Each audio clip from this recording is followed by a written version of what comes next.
Po, flying tips, ano po yung ma-share nyo po sa mga ka-newbie natin? Sa ka-newbie natin, mga flyer, kuha naman ako, bali, umpisahan natin sa feeding. Sa feeding ko kasi, pagka itinaas ko ng ibon, yung mga young bird na panlaro ko, bali kon pa rin yan. Ang patuka ko pa rin yung hagibis. Hagibis na breeder mix, nilalahukan ko siya ng flyer mix. Opo. Pag yung mag-uumpisa na ako ng training, meron pa rin yan. May kaunti pa rin siyang porsyento ng breeder. Bali, tinatanggal ko lang siya yung kalagitnaan ng karera. Nagiginas siyang play ng flyer mix. Tapos, nilalahukan ko lang ng sa flower. Sa flower po. O, tapos yun, may pamerienda lang ako man. Ayun, simple.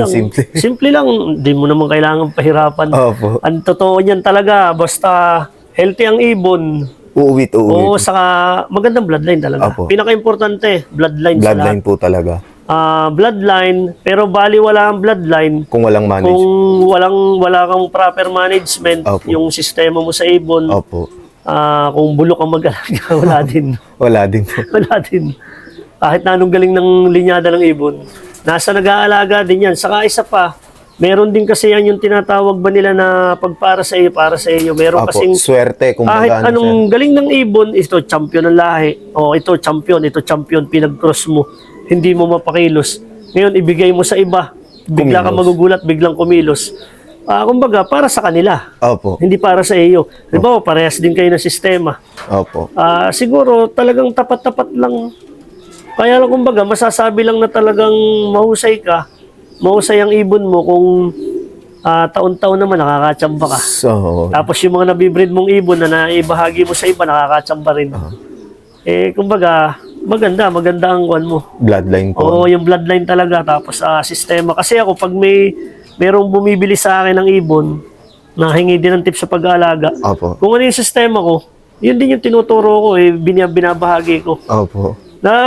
Gugulat nga ako ngayon kasi merong mga taga-Samar, Opo. may taga-Tacloban, nakaka-chat ko. Sir, ano pong magandang bigay dito sa ibon? Anong ganito? Simula nung sila yung nag-training, ngayon derby na, ang mga nagsisipag-chat pa sa akin. Sir, thank you, ganito, nanalo po ako sa polling. Opo. Nakatsamba po. Yung isa naman, lagi daw siyang gulong. Opo. Sir, tontuwa, nag-clock ang speed ng ibon na 800. Opo. Tontuwa. Sir, talaga pong sa tagal ko ng ilang karera na, ngayon lang ako nag-clock. Nag-clock. Kumbaga, masaya tayo. Masaya po, nakakatulong Oo, siyempre, isipin mo, simpleng bagay lang, simpleng kaalaman lang yung naibahagi mo, pero nakapagdulot na sobrang ligaya dun sa tao. ibang tao po. Po? Nagiging kaibigan pati. Oo, saka sa akin, okay na yung ganun. Kumbaga, masaya na ako na maraming nagtitiwala. Maraming, kumbaga, gustong malaman ko na yung kaalaman ko sa pag-iibon na, kumbaga, hindi man sabihin nating magaling. Kumbaga, yung kaalaman ko lang sa ibon na nakakapagpapanalo ako ng simpleng panalo din sa ibang lot. Opo. At least pag naibahagi ko sa iba, nakatikim din sila ng panalo. Masaya. Hindi na, kumbaga sa akin, marami na tayong nakakatsamba. Opo. Kasi yung tsambang yan, salitang yan, pamana sa akin ni Paring Sammy yan eh. Si Paring Sammy, nakakatsamba lang tayo. Kaya taon-taon yun, champion. Tsamba yun. Tsamba yun, taon-taon. Taon-taon, tsamba yan si Paring Sammy Vergara.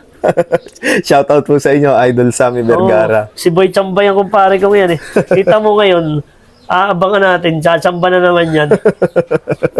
So, iba talaga din yung may bloodline talaga. Bloodline talaga, saka magaling talaga sistema niyan. Ako naman, ganito yung sistema ko. Ang pinaka-kuhan ko talaga, mentor ko, si parang Philip Nugget. Oo, tapos, kumbaga, yung mga binigay niya sa akin kaalaman, yung mga binahagi niya sa aking sistema, loop management, conditioning, pagpili ng breeder, yung sistema sa breeder, lahat yan, tinuro niya sa akin, yung sistema niya. Opo. Tapos ngayon, si parang Sammy Vergara, kumbaga, mentor ko din. Opo. Yung sistema niya, tapos yung mga kwan niya sa pag-iibon niya, tinuro din sa akin, pati conditioning niya. Opo. Si parang Mel Mabuan, ganun din. Opo. Conditioning niya, lahat, sistema nila, tinuro din lahat niyan, tatlong yan sa akin. Ay ngayon, nagtugma. Hindi, ngayon, kumbaga sabi ko, tangina, mamumulubi ako dito. sa gamot pa lang, magastos. Opo. Sabi ko, gusto ko makatipid.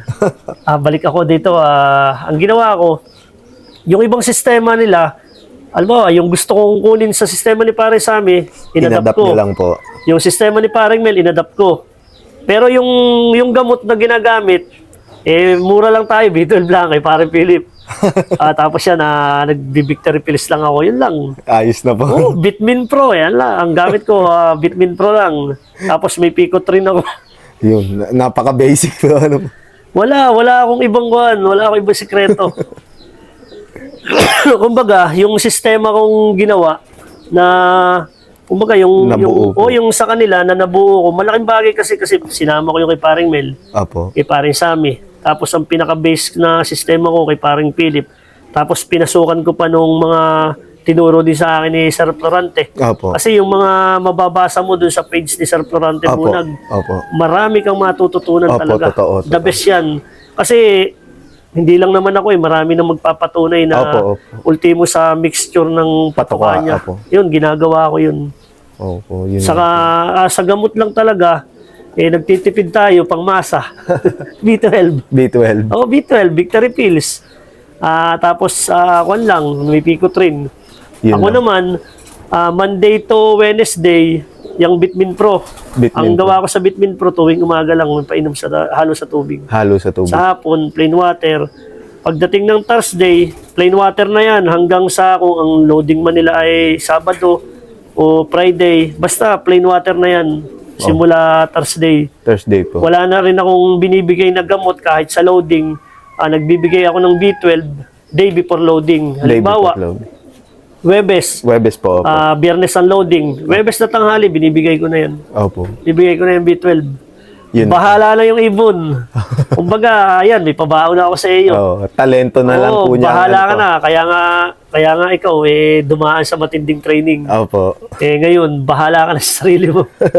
Kasi, wala na tayong may itulong sa ibon Pagka, kung bigyan natin, bugbugin natin yan ng bugbugin sa gamot hanggang Opo. sa yung ibon hilo na pagdating sa kumbaga sa high na. Off na rin po. Ano po. Off siya. Bigyan mo lang ng tama lang. Kumbaga, konting sundot na gamot lang, natulong mo lang sa kanya. Okay. Kumbaga, para malakas yung walang katawan niya. Yung kondisyon na niya, na simula ng sa breeding pa lang, hanggang sa mag-training at dumerbi siya, yun ang magdadala sa kanya. Yun po. Yung kalusugan niya, yung kondisyon at saka yung tawag nito, yung training na pinagdaanan niya. Opo. At importante talaga sa isang panalo, bloodline. Bloodline po. Bloodline. Hindi naman sasabihin mo na, ito hindi ko alam, may bloodline yan. Opo. O maaaring hindi mo alam, pero may bloodline May yung bloodline ibon. yan, opo. Kagandahan naman nung alam mo yung bloodline, alam mo kung ano yung bloodline na pwede mong ipasok. Opo. Na, halimbawa, ito yung nananalo. Kasi pwede rin naman gawin mo na yung nananalo sa ibang tao na ito yung bloodline nila na pinagbangga. Di subukan mo rin. Kung may ganun kang ibon, malay mo, mag-click din sa iyo. Yun na po yung magiging baseline. Oo, po. pero ako naman dito sa loop ko, base ko talaga 100K. 100K po. 100K ni Paring Philip, DC ni Paring Munchi, at saka yung Alena ni Paring Munchi. Yan pala. Yan Yan pa rin mga, mga producer ko dito. Tapos, etong Verbruggen ni Sir ni Sir Florante. Sa White Bandit. Tapos, kay Paring Sammy, yung mga Victor Lim. Opo. BDB, Crack 52. Tapos, meron din ako ditong Mota. So, sila lang po. Kay Paring Mel naman, yun, pag-champion ko, yung metaline niya, yung Norbert Serin. Tapos yung, White Cadillac. White Cadillac. Yun. So, yun. Alam ko, galing yung kay Doc JR de la Cruz. Ay. Yung White Cadillac. So, sila lang ang mga naikot na bloodline dito Yan. kay Sir Jay. Saka yung Fabri. Nelson Fabri ni Paring Mel. Bali ngayon, nag-upgrade naman ako. Kumbaga, mga sprinter naman. Sprinter naman. Ayun nga, kay Brother Justin Tayag at saka kay Sir Caleb. Sila naman po. Mga matutulin, mga humahakot talaga sa kanila yan. Pooling, side bet, pan race, yan, mga testing din naman tayo. Opo. Hindi man ako tumesting kasi dito kasi sa lugar ko, talagang talo kami sa sprint. Opo. Kita mo naman ang kita mo naman ang dinaanan mo, di ba? Opo. Puro bundok. Ang lipad ng ibon dito sa amin, gaganon-ganon. Kasi puro bundok yan. Bundok nga po. Bundok, libog, bundok. Ang ibon naman, hindi naman nalipad ng mataas talaga yun. Opo. Pag galing na sa karera na dire-diretso. Opo. Nababa talaga Nababa sila. talaga. Kita ko din dito yung mga dumadaang galing sa karera. Opo. Kita din dito na ganun din sila sa bundok talaga. Hindi Hindi po nataas. kagaya sa Lucena, sa Riyaya, Candelaria. Basta yan, open na area. Pagka may ibon ako na nabigay sa tropa dyan, nag-i-speed na 1-3. Sa patag Oh, po, ano po. Saka yung kay paring Roel, Kada. Paring Roel sa Lukban. Opo. Yung mga nililipad niya, mga ibon ko yun. O kita, kinukwento sa iyo kanina lahat ng mga process na ginawa niya. Tapos yung Bumibira po talaga. kinakabig niya. Eh yun, advantage nila, mataas yung lugar. Opo. Ang lipad ng ibon, isang diretsyo lang pataas. Opo, opo. Hindi kagaya dito sa amin na talagang ganun. Kaya ang maubanin kami, hindi kami nasali sa mga pan-race. Pan-race, opo. Kasi magbubuwis ka lang. Sasali ka. Ang speed ng ibon nila, 1-3. Oo. 1-2, 1-3, may 1-4 pa nga minsan. Opo. Eh, ang speed ng ibon namin dito, yung 1-1, masaya na kami. Mabilis na yun. Mabilis na yun. Oo. 1,000, yan. Pero yung sasabay ka sa mga, ang dami magagaling dyan. Magagaling, opo. Lalo na din yung ibon ng tropa dyan, si pareng Michael, si Assassin Loop. Assassin lang. Matindi yan. Shoutout sa'yo, pare Michael. Yan, puta, lulupit din Magagaling. bibilis dyan. Lagi din lap winner yan. Saka yan, si pareng Roal. Makatangay. Yan, nahusay yan. Pare, shoutout sa'yo, pare Roal. May isa din sa magagaling ng Quezon, ano po. Oo, talaga. Hindi nawawala yan. Opo. Yan, dalawa nga yan, hindi nawawala yan. Kapatid. Oo, magkapatid yan. So, ayan, yung mga ito yung kwento ni Sir J. Malabonga. Marami, dito totoo lang, maraming magagaling Opo. dito sa Quezon. Kaya lang, kumbaga, hindi consistent. Opo. Merong pasulpot-sulpot lang, mananalo ngayon, wala bukas, matatagalan na uli. Pero magagaling sila. Kumbaga, ang nakikita ko lang diferensya, hindi sila nag-upgrade ng linyada. Opo, opo. Kasi taon-taon ang dami magagaling. Opo, opo. Taon-taon talaga, isipin mo, ako nga, nag-upgrade din ako. Opo. Ako naman, ang ina-upgrade ko naman kung alin yung mga winner ng mga trophy, mga kumpare ko. Opo. Doon Sa mga tayo. proven na po talaga din. Oo, proven. Kasi sa proven, mas malapit ka sa akin. Ako yung karamihang ginamit ko ditong breeder. Opo. Hindi ko naman yan mga nilipad. Kumbaga, naging breed for stock yan. Tapos, ginamit ko, tinesting ko, nagpo-produce ng winner. Kasi yun ang yung sinasabi ko na bloodline. Bloodline. Tingnan mo ang pag sinabing bloodline ni Sir Victor Lim. Opo. Pag Victor Lim talaga, asahan mo na. Opo. Magbubugat yan. Magbubuga po. Oo, talagang kuhan, iba. Iba yung may linyada talaga. Opo, na proven. Malapit ka sa totoo. Totoo po. Kaya kumbaga sa akin, sa mga newbie, katulad na nabanggit ko kanina, kung papasok kayo sa ganito, handaan nyo yung gastos. Gastos po talaga. Oo, kasi unang-una, paglalagyan. Pangalawa, mag-select na kayo kung saan kayo bibili. Opo. Kung bibili naman kayo ng ibon, payo ko sa inyo, wag agad yung bili ng bili. Kumbaga, alamin muna ninyo kung taon-taon ba nagpipinisher, Opo. lumalaban sa dulo, nananalo, nagcha-champion, o yung mga nakakuha ng ibon, nananalo din. Opo. Kasi doon makikita mo na may potensyal. Opo, opo. O di pwede kang bumili kasi hindi naman porke magagaling lahat ng ibon, mahal na. Opo, opo. Alam naman natin yan meron talagang katulad sa mga big time, pag sa kanila ka lumapit, talagang mahal. Opo. Kasi hindi naman biro halaga ng binili din nila ng ibon. Opo, tama. Kumbaga sa atin naman, yung dito sa mga katulad natin na small fancier lang, tamang presyo lang. Tamang presyo lang. Kumbaga kung iisipin mo nga, sa halaga ng isang ibon na presyohan mo ng 5,000, kwentahin lang natin yung patuka na ginamit mo at yung Opo. vitamins na ginamit mo. Hindi pa sapat minsan. Hindi, kasi parang ang binayaran mo lang doon, yung pagod ng Pagod, tao. opo, opo. Pero yung totoong bloodline ng ibon, hindi pa yung kasama Hindi sa pa presyong kasama 5,000. Opo, totoo. Kasi gamot patuka pa lang, ay sobra-sobra na yan. Opo. Kumbaga yung maintenance nung Kaya habang lang, lumalaki. kaya ano lang po. dito sa atin, small fancier tayo, edi syempre, dito tayo kumbaga pangmasa. Opo. Pangmasa yung ibon natin, pero lalaban naman.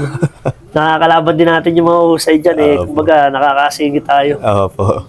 Kasi swertehan din naman yung paglalaban eh. Opo. Pag-iibon, hindi porke magaling ang hawak mo, magaling ka ng mag-ibon, big time ka, eh, lagi kang champion. Opo. Eh, kita mo nga, kahit sa BBC, nasisilat nung unloop, napakaliit lang. Opo. Nasa ibabaw lang ng bubong, siya Opo. pang nananalo. Siya pa nananalo. Pag para sa iyo talaga, para Para sa iyo. sa'yo. Ayun, number. Ang pinaka the best lang, may maganda kang linyada na proven. Opo, yun. Yun lang. Yun lang. Saka enjoyin. Enjoy, ano? Oo. No showbiz. Ano, showbiz. Hirap dati, ganyan ako. Kumbaga, pag may konting alitan lang, dati yung mga post, pinapatulang ko, post din ako ngayon, hindi na. Mag-enjoy na lang tayo. Kung gusto nila ng ganyan, di bahala sila. Basta ako, masaya ako dito Masaya sa ginagawa ko dito. Tama po. Saka sa akin naman, maraming pumupunta rito. Bukod sa yung bumibili sila, nagiging kaibigan ko rin. Opo, opo. Tapos, pagdating ng araw, nagiging kumpare ko pa. Nagiging ninong ako. Opo. Gano'n na yan. Kinukuha ko ninong. Sige, sabi, pwede na bang regalo ko doon sa inaanak kay Kalapate. So, ayan, yung ano ni Sir. No, masaya kasi sa pag-iibon. Mm. Kumbaga, huwag mo nang pahirapan yung sarili mo. Huwag mong pahirapin ang pag-iibon. At unang-una, sa mga ibon natin, ang kunin natin, lalo sa flyer, kinakailangan tayong masunod. Opo, number Hindi 1 yung po ibon. talaga. So, ayan. Bali, Idol, maraming salamat po sa pagtanggap nyo sa amin dito, and then hopefully sa mga susunod pa na season. Sigurado may makakakuti na naman na achievement kayo sa mga season na parating. Sana, ipapakita ko sa iyo yung flyer ngayong baka makachamba yung South. Ayun, so bali makakabalik tayo dito kay Sir J para mai-revlog ulit yung mga susunod Ay, na sana achievement. makachamba tayo. So ayan, kung bago pa nga lang kayo sa aming YouTube channel, mag-like, comment, share, and subscribe na kayo. Hit nyo na rin yung notification bell button para lagi kayo ma-update sa mga bagong video naming ilalabas. Maraming salamat mga kalapatids! See you next video. Paalam!